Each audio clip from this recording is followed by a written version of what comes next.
Hola, buenas tardes. Mi nombre es Ginebra San Lorenzo y vamos a ver y explicar las dificultades que podemos observar a la hora de que un alumno de lengua inglesa decida estudiar la lengua española. Por lo tanto, vamos a dividir estas dificultades en 4 bloques, que son los 4 bloques que siempre se divide una lengua, que son la fonética, la escritura, la sintaxis y la morfología.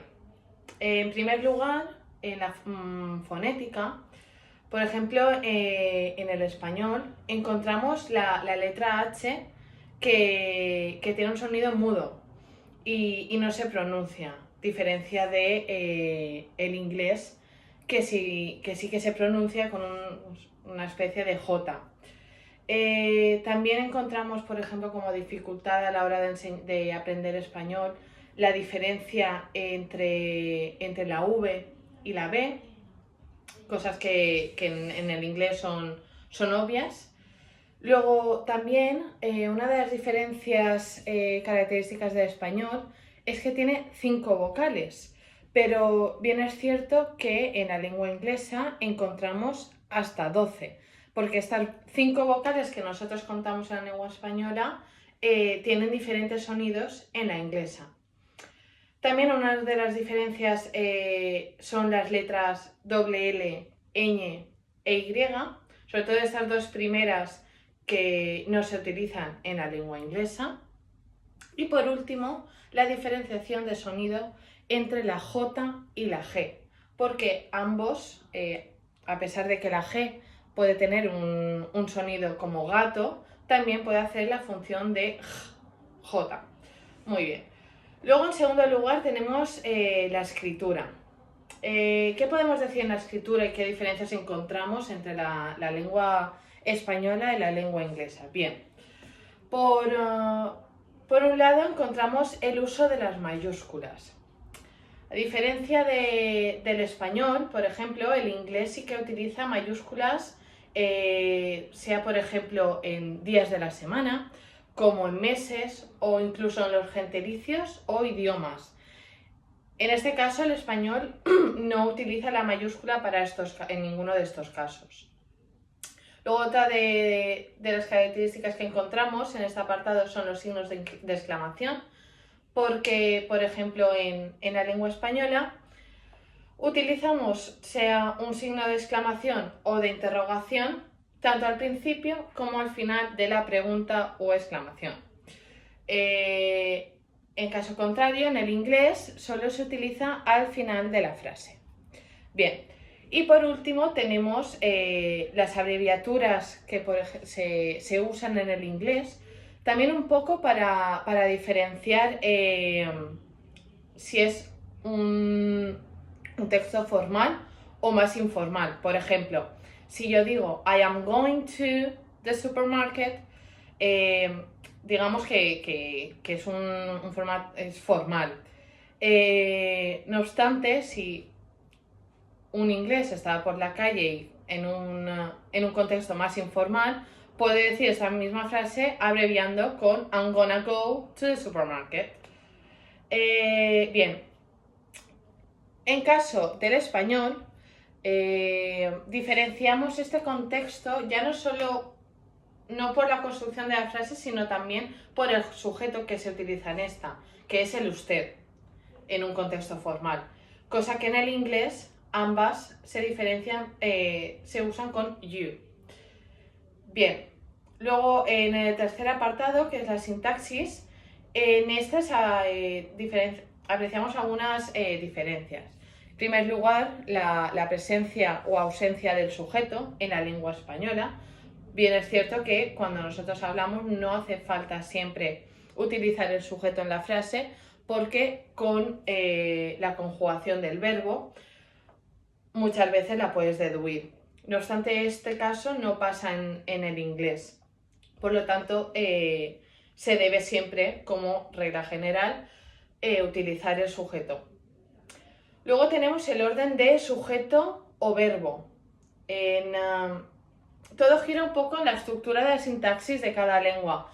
Y aunque en todas sea de ese modo, en general, la lengua extranjera del inglés tiene esta norma como un poco más estricta, ¿no?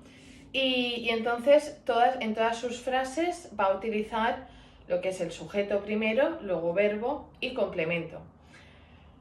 No obstante, en la lengua española esta estructuración puede variar, así como la separación del verbo o sujeto. Como por ejemplo,